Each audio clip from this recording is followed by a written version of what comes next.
Few rulers in history provoke as much fascination and horror as Ivan the Terrible.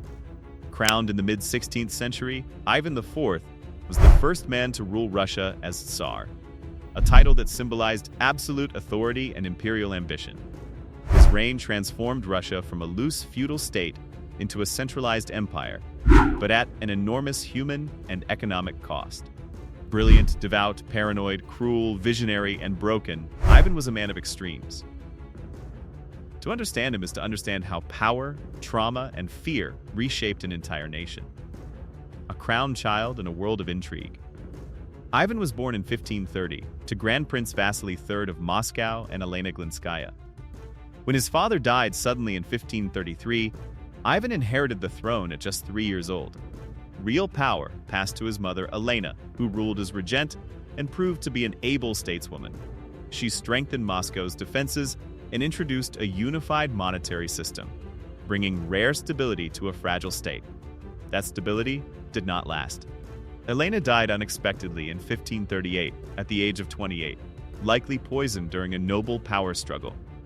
Her death plunged Ivan into a brutal political environment, dominated by feuding boyars, the highest-ranking nobles, who abused their power while neglecting the young heir. Ivan grew up surrounded by violence, humiliation, and fear.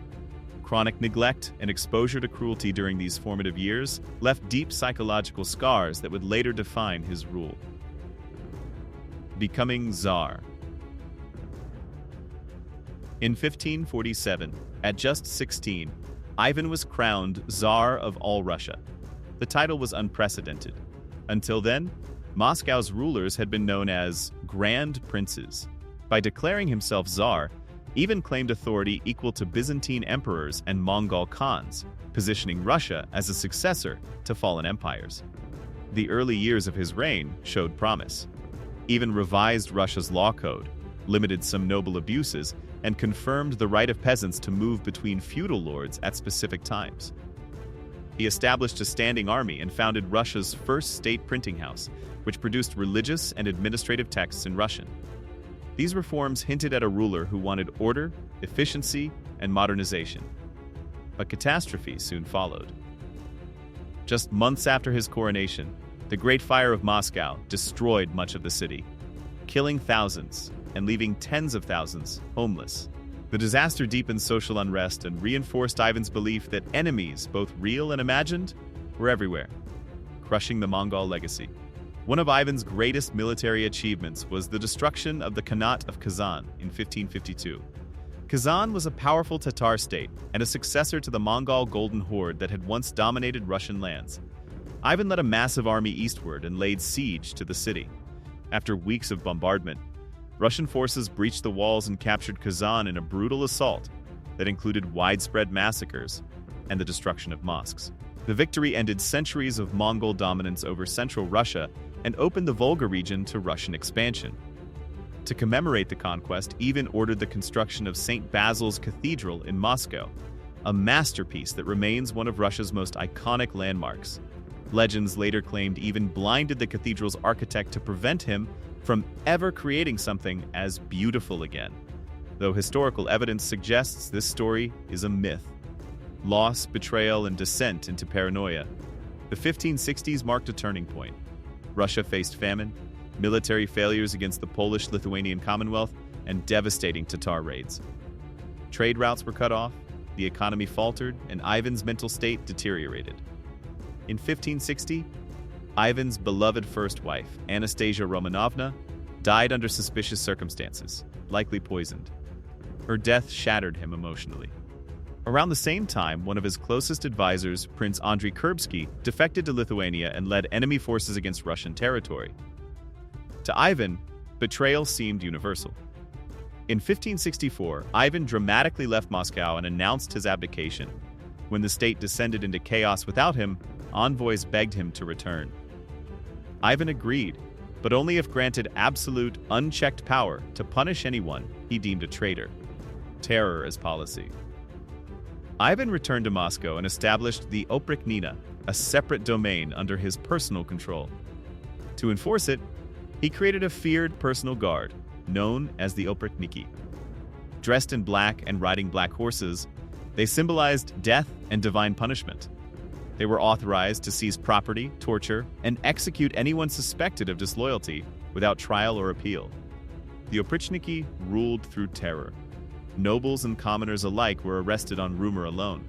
Entire families were destroyed, estates confiscated, and communities shattered. Economically, the policy was disastrous, as productive land was abandoned and trade collapsed. Psychologically, it traumatized the population, embedding fear into daily life. The Massacre of Novgorod. The Oprichnina reached its most horrific expression in 1570 with the destruction of Novgorod. Once a prosperous and semi-autonomous trading republic, Novgorod had long rivaled Moscow in wealth and influence. Ivan became convinced, without credible evidence, that its leaders planned to defect to Lithuania. That suspicion was enough. Ivan personally led his forces to the city, arriving with religious ceremony that masked the violence to come. After publicly accusing Novgorod's elite of treason, he unleashed the Oprichniki in a campaign of terror lasting weeks. Torture, mass executions, looting, and systematic destruction followed. Thousands of men, women, and children were killed. Many were bound and thrown into freezing rivers to drown. Churches and homes were plundered, and the city's economic backbone was shattered. Novgorod never recovered. Its political autonomy was erased, its population decimated, and its status as a major center of power ended forever. The massacre became a symbol of Ivan's paranoia and a warning of what awaited any city that drew his suspicion: a son killed by a father. Ivan's reign ended not only in public catastrophe, but in personal tragedy. In 1581, during a furious argument, Ivan struck his eldest son and heir, Ivan Ivanovich, with his scepter. The blow fractured the young man's skull. Witnesses described the Tsar immediately realizing the horror of what he had done, throwing himself over his son, weeping, praying, and begging God for forgiveness. The heir lingered for days before dying. With him died Russia's best hope for a stable succession. The killing symbolized Ivan's complete loss of control over his temper, his family, and the future of his dynasty. It was the ultimate consequence of years of unchecked rage and absolute power turning inward. Death and the time of troubles. Ivan died in 1584, reportedly from a stroke while playing chess. He was succeeded by his son Fyodor, a gentle but ineffective ruler who died childless in 1598. With that, the centuries-old Rurik dynasty ended. Russia plunged into the time of troubles, a period marked by famine, civil war, foreign invasions, and impostors claiming the throne. Between 1601 and 1603, famine killed nearly a third of the population. The chaos that followed was a grim testament to the long-term damage of Ivan's reign. Legacy: builder and destroyer. Ivan the Terrible remains one of history's most complex figures. He expanded Russian territory, centralized authority, promoted education and printing, and laid the foundations of the Russian Empire.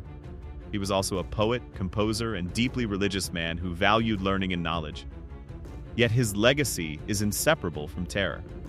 The Oprichnina, mass executions, economic devastation, and psychological trauma left deep wounds that took generations to heal.